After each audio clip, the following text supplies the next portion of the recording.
Assalamualaikum warahmatullahi wabarakatuh. My name is Rabiatul Najwa and my partner Qistina from PISMP TESL SJKC. We will be presenting the data analysis of morphology and syntax in order to complete our first assignment for task TSLB3013 for linguistics. One of the linguistic aspect is concerned is morphology. So what is morphology? Morphology is a study of the words of language and inflection used to form new words. So one of the morphology scopes is word formation process. The word formation is a creation of the new word. So first of all, we're gonna start with morphology. So for me, I choose word formation process, affixation. Okay, I begin with the definition of affixation is a process of adding a word or a group of letters to the root word in order to change its meaning, its word class, or its grammatical functions. For example, like we add ment, ment, we add ness, we add also pre, post, re in front of the words, because we know that in affixation we added a few words to make it longer. For the example that I got from the text is first is when making arrangement alone, there might be two stands to find out that they can compare bank as well as the benefits of various types of accounts. So here we can see that the arrangement, okay, the arrangement is actually a reform word from the word arrange. Okay, so as you can see from my arrow, I already divide into two. Okay, first is arrange. Okay, then second is we added ment. So we know that we know in affixation we have suffix and prefix, right? So suffix is like the words that we add in the end of the word. Meanwhile, prefix is we add in the beginning of the word. Okay, from here is it's the suffix because it added at the back of the word, which is ment. Okay, as you can see, arrange is a noun. Meanwhile, when we actually put the word ment at the back, it becomes the arrangement, and also it's changed. The lexical lexical category also changed. Okay, now we begin with the second words, which is many high school and college graduates move away from their hometowns and continue their educations or take job. Okay, from here it's kind of same with the previous example. However, it's kind of different in the terms of the word usage at the back. Okay, for the education, here we know that education is a noun. However, it's actually a reform word from verb, which is educate. Okay, we know that educate is like teaching, like we teach students, you know, right? And then we put a suffix at the back, which is ion, to become a noun. A noun, and it's also one of the derivational morphemes. Why I said it changed from verb to noun is because the changes that happened actually affected the lexical category of the words. And then is it's actually kind of same with the previous one, because it's both is suffix, right? And then the third one is depression can lead to much unhappiness, including compulsive behavior like overeating or spending too much money. So here we can see that unhappiness, the word unhappiness that I choose, it has both prefix and suffix in the beginning and also at the back of the word. Okay, for the first is and I said I will actually tell you about unhappy first. Okay, unhappy is unhappy is a adjective. Then we know happy is adjective, and then we add un at the back, it also becomes the adjective. It is because actually prefix, it doesn't really change the words category, you know. And then it's actually a suffix that plays more role in changing the change from noun to from a verb to noun or whatever.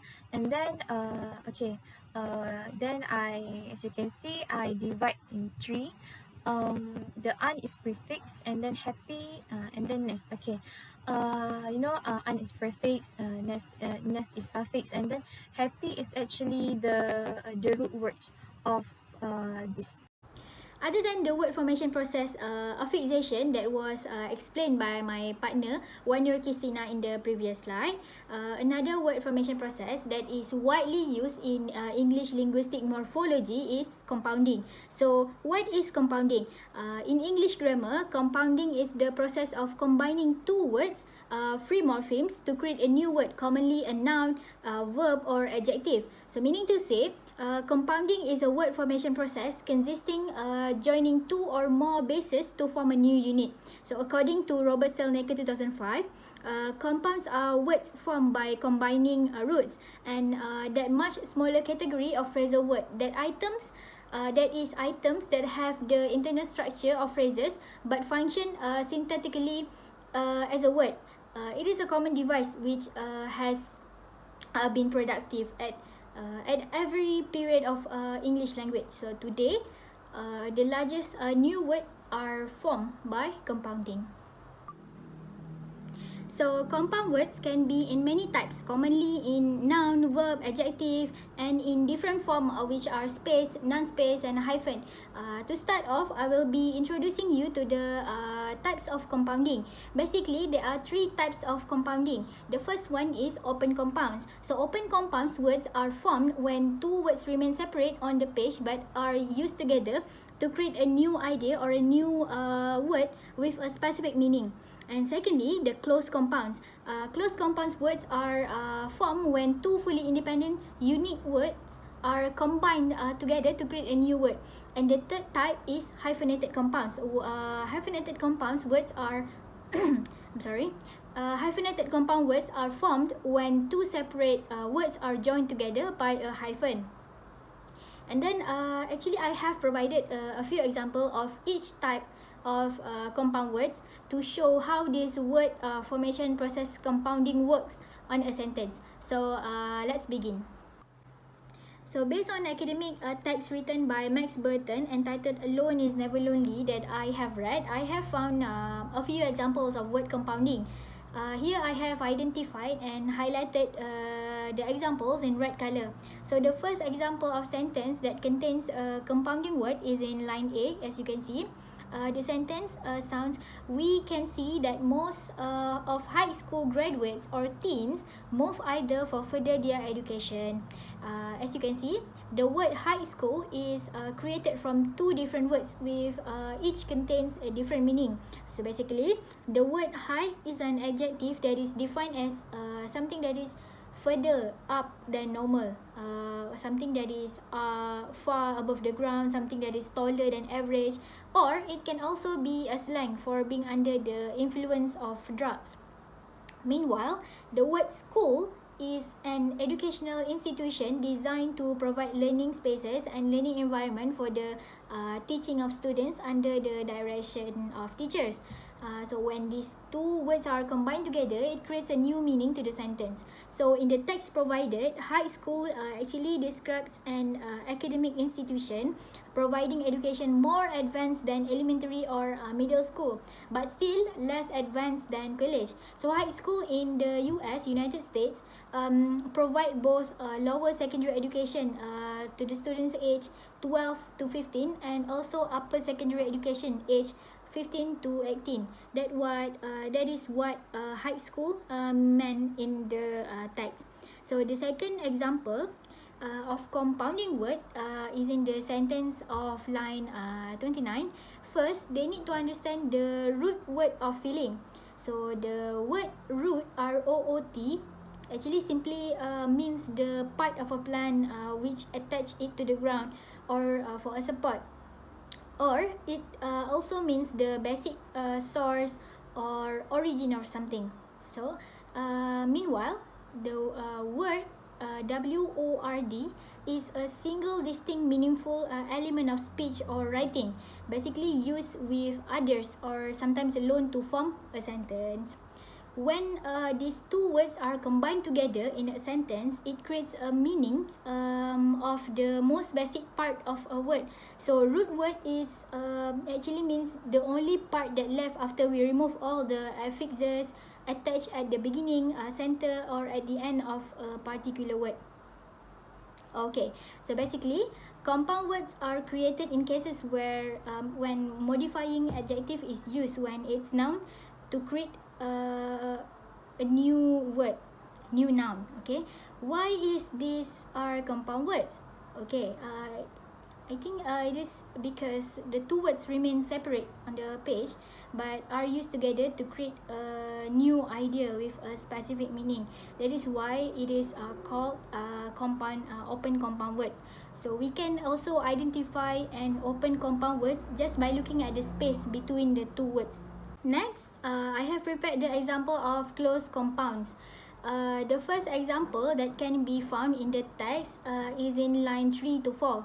Children cannot live without their parents, roommates without their roommates, friends feel alone without their friends, and husbands are incomplete without their wives. So the word roommates are two different words that are combined, in which the word room itself actually means a part or division of a building enclosed by walls, floor or ceiling, while the word mate, M-A-T-E, brings the meaning of a partner in marriage, or maybe we say spouse, or member of a pair, animals or something. So when these two words are combined together through the process of compounding, the meaning automatically changes, and also it changes the meaning of a whole sentence.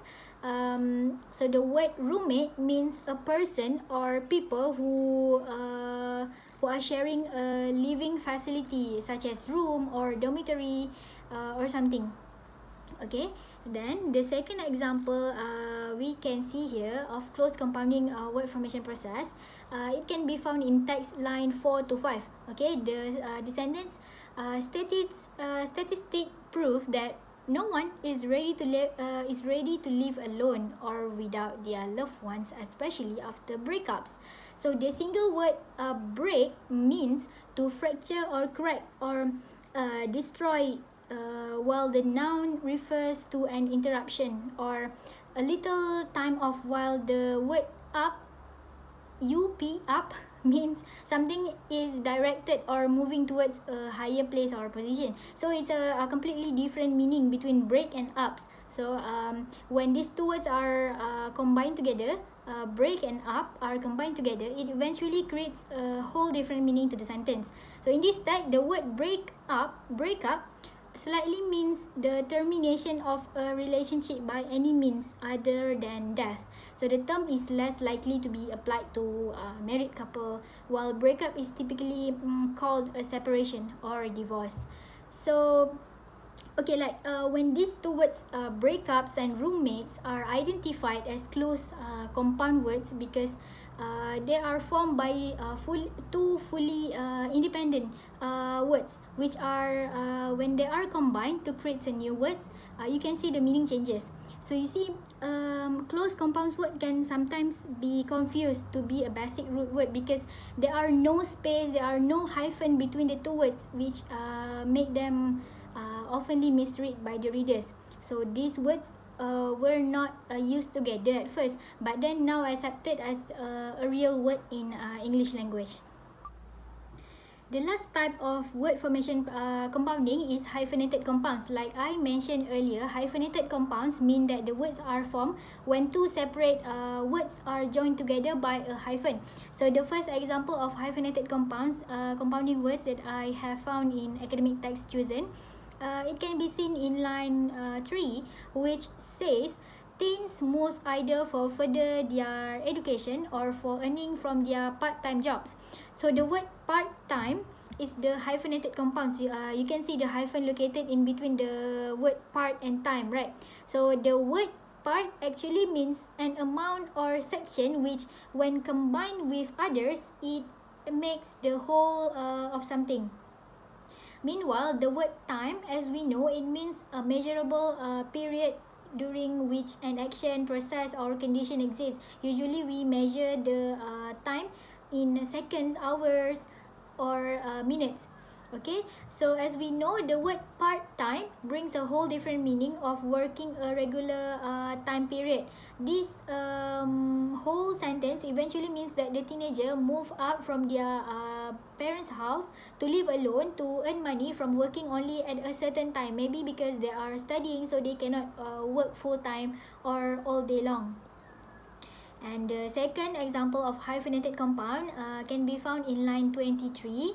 When singles feel self-reliant, they can actually take up time for getting themselves out of the traditions and looking for something new.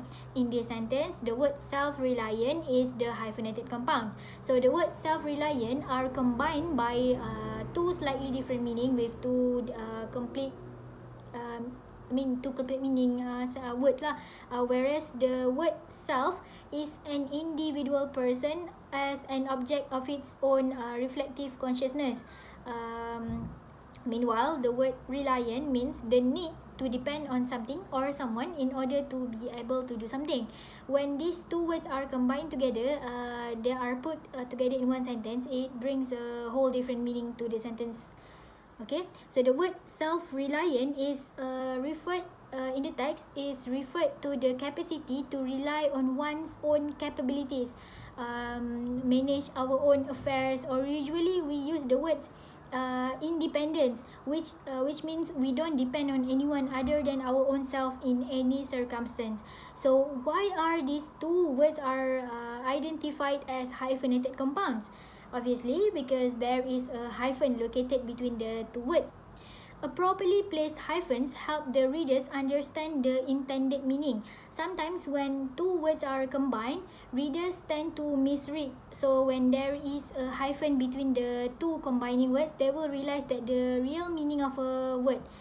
So that is all for morphological process word for both affixation and compounding. So we're now moving to syntax. Okay, we are instructed to identify the words that consist in the text, to identify the phrase structure and also make the tree diagram of it to make it more clearer. Okay, as for me, I take a simple sentence. Meanwhile, my pair, Rabiatul Najwa, she takes a complex sentence. Okay, now I'll begin with the definition. Okay, it means that a sentence consisting of only one clause with a single subject and predicate. Okay, the examples that I found in the text is: first is alone is never lonely. Second is they are rarely prepared, and the third is anyone can suffer from loneliness. Okay, now we go to the next slide, and then I will actually tell you the how the words is actually divided into parts, and also their PS rules.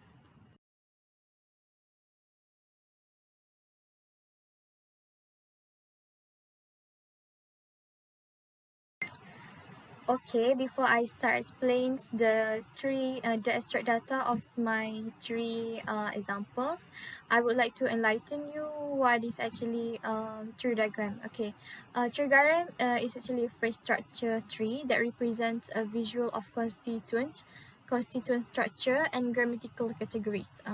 So as you can see, from this, you can see the NP, VP, ADJ, and PR, and all. And it's also called as phrasal categories, functional categories, and lexical categories. So after this, I will actually tell you how to differentiate the three categories that I stated just now. Okay, and then continue with the definition is why is it called as a tree diagram? It is because it presents hierarchical nature of the structure in a graphic form. How actually the words is begin, how it's the first how it's formed, and then how the second step to make the complete sentence. Okay. So it is illustrated by tree by a tree, and it has the root leaves at the bottom. It's just to make you actually understand it even better. The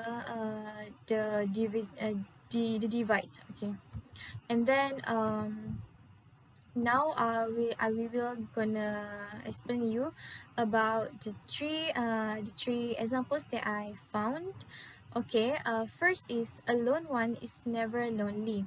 So as you can see here is, we know that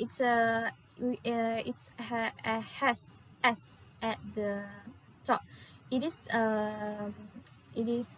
for inflectional phrase or sentence, and then and the downwards there is a NP and VP. NP is a noun phrase, meanwhile VP is a verb phrase. And then so you can see that alone one is a noun phrase, meanwhile VP it started with is never lonely again. So as you can see here for the NP, it's transform, it's has adjective and also pronoun, because adjective we know that alone is adjective, right? And then PR is actually a pronoun that we use one to stands for human actually. And then for VP, it has a V which is verb, and it means that is. And then ADVP, it means adverb phrase, and then after that it has adverb, consists of two adverbs, which is never and lonely. Okay, for the PS rules here, we took the the syntactic categories. So the PS rules is first is from the top. I will explain from the top. Okay, top is S, so it goes to spread to N and V and VP. Meanwhile, for NP it spreads to ADJ and PR. And then for VP, it consists of V and ADVP, which is adverb phrase. And then from ADVP, it's then to form the word never lonely, it goes to adverb, and then also the second adverb, which is never and lonely. And then we goes to the next, which is they rarely prepared. Okay, they rarely prepared is we have, like I said, as which is phrasal categories, inflectional phrase, or we call it as a sentence. Okay, and then it's divides into two, which is NP and VP. Normally mostly in words they have NP and VP, but also there's some tree diagram that consists of another branches. I will explain later because I insert one that. And then for the NP, we go to PR. PR means pronouns. Pronoun is here is they. Okay, and then for the VP, we go to the verb, which is verb is like verb. And then it's R, yes. And then adverb phrase is why I said adverb phrase, it is because in the rarely prepared, rarely is adverb, so it becomes the adverb phrase. So adverb phrase is rarely, and then prepared is verb. And then for the PS rules, just the way I explained just now, For the alone one, it's never lonely. For the first example, PS rules, S is the sentence, and then it goes to the it's divided into the NP and VP, like you can see here, and then NP goes to PR because NP is under PR is under noun phrase because it's pronouns, and then we goes to VP, which is V and the DVP and the VP. Because verb phrase, it of course it consists verb, and then why it becomes ADVP, it's because it has rarely prepared thing, as you can see. And then for ADVP, you know, like what I just discussed just now. Okay, it's just the same. And then for the anyone can suffer from loneliness. Okay, like exactly like what I said, it's a sentence, and then it goes to it's divided into three. Just now the previous two, it only has two, while this I found in the text that has three. And then so we can see that it's normal. There's normal phrase, auxiliary, and then verb phrase. Okay, like earlier, normal phrase has pronouns, which is anyone. Anyone is a pronoun, and of course it's under noun phrase. And then for auxiliary is a verb that like can, could, and more. And then for the verb phrase, for the verb is suffer. Meanwhile, from loneliness, okay, I won't say from suffer from loneliness, but I will divide two, because suffer from loneliness, it's kind of it's not really matched, because we can see that can suffer, it's actually typed into, it's actually dedicated for both two, you know.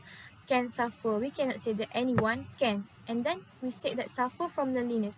It's weird to be heard, you know, to even to say about it, because we say this as anyone can suffer from loneliness. Okay, and then so that's why I make VP starts with suffer, and then from loneliness here is prepositional phrase. Why I say prepositional phrase is because in the words in this sentence it has from is a preposition. And then loneliness we can see that earlier that I explained, you know, loneliness is kind of brief of suffix, and it's a noun. So it's a noun phrase, and of course it's a noun, loneliness.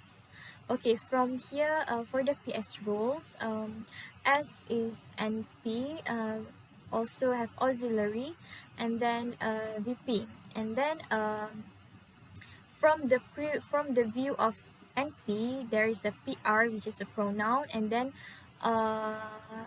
from the VP, V and PP, you know, with V and PP we suffer and prepositional phrase. And then from prepositional phrase, there's NP. There's an NP to that continue the process of the making the words. Also from the NP, from the noun phrase, it has N, which is loneliness. Okay, now I'll pass to my next presenter. Alright, settle with simple sentence. Let's move on to the complex sentence. I will now be presenting the phrase structure rules. Then I will show you the 3 diagrams of the complex sentence that I have found in the chosen text. Just a brief definition of complex sentence. So a complex sentence is a sentence with one independent clause and at least one dependent clause. The complex sentence can be identified as it oftenly use subordinating conjunctions or relative pronouns. Then let's just have a quick revise. Phrase structure rules are a type of rewrite rule used to describe a given language syntax and are closely associated with the early stages of transformational grammar proposed by Noam Chomsky. So here the complex sentence that I have chosen from the text is in line 29. It says, choose their life circle wisely as it can be a great advantage to them. The sentence choose their life circle wisely as it can be a great advantage to them consists a verb phrase VP since it starts with a word choose which is a verb. The word choose is a verb. Then the verb phrase consists of verb which is choose. Noun phrase which is their life circle wisely, and the conjunctional phrase which is as it can be a great advantage to them. Next, we move to the noun phrase that consists of determiner, noun, and adverb. So the determiner in the word dia, the two nouns here are the word life and circle. Then the adverb in the noun phrase is the word wisely. Okay, wisely. Okay, now let's look at the conjunctional phrase, which is as it can be a great advantage to them. And this conjunctional phrase consists of course, conjunction, noun, and verb phrase. So here, the word as is actually a subordinating conjunction that connects the independent and dependent clause to create a complex sentence, a complete complex sentence. Meanwhile, the word noun is the word it, okay. We also have the verb phrase which is can be a great advantage to them. So why is it called a verb phrase? Because it starts with a word can, okay. So the next verb phrase consists of verb, which are the words can and be, while the determiner is a. Then the adjective phrase is great advantage, and also the conjunctional phrase which is to them. Next one, the adjective phrase consists of adjective great and the noun is advantage. Finally, we have the conjunctional phrase which consists of conjunction, of course, then noun. The conjunction here is to, the word to, and the noun here is the word them. So that's all for phrase structure rules of the complex sentence. Choose their life circle wisely as it can be a great advantage to them. Just now we have looked at the phrase structure rules for complex sentence. Now I will show you the tree diagram built for this particular complex sentence. Just a quick revision. The tree diagram is to represent the hierarchical nature of a structure in a graphic form. Actually, the tree diagram has a close relation with the phrase structure rules itself. So beginning with the S at the top of this tree diagram, so the S stands for sentence, which we have here the sentence I'm sorry, choose their life circle wisely as it can be a great advantage to them. Under the sentence, we have a branch labeled as VP or verb phrase, since the sentence itself start with the word choose. The word choose is a verb, okay. Then under the verb phrase here, we can see we divide it into three branches, which are verb, noun phrase, and conjunctional phrase, V, na, and P, and CP, okay. So the verb here is choose, while the noun phrase here is their life circle wisely, and the conjunctional phrase is as it can be a great advantage to them. Let's look at the noun phrase here. It is divided into 4 branches, which are determiner, stands for the word dia, noun stands for the word life, and the other noun stands for the word circle, while the 4th branch is adverb, which stands for wisely, the word wisely. Then we move to as it can be a great advantage to them in conjunctional phrase in the CP, which is the 3rd branch under the verb phrase. Okay, let's look here. Under the conjunctional phrase again, we divide it into 3 branches, consists of conjunction as, noun it, conjunction as, noun it, and the second verb phrase that stands for can be a great advantage to them. Alright, so let's look at the sentence. Let's look at the second verb phrase then. So, okay, this verb phrase is also divided into 5 branches, which are verb, determiner, adjective phrase, and conjunctional phrase. So the verb here is can.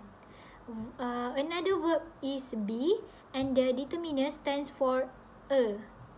And we also have the adjective phrase great advantage, where the adjective stands for the word great, while the noun stands for the word advantage. Finally, we have the conjunctional phrase, which is the 5th branch in this second verb phrase, and it consists of conjunction to, to, also the noun them. So this is the 3 diagrams of the complex sentence that I have chosen from the text. The diagram, as you can see, is basically illustrated by a tree, upside down a tree, root on top and leaves at the bottom. The main goal of building a tree diagram is to help readers understand the constituent of sentences. I think that is all for our oral presentation about morphology and syntax. Thank you.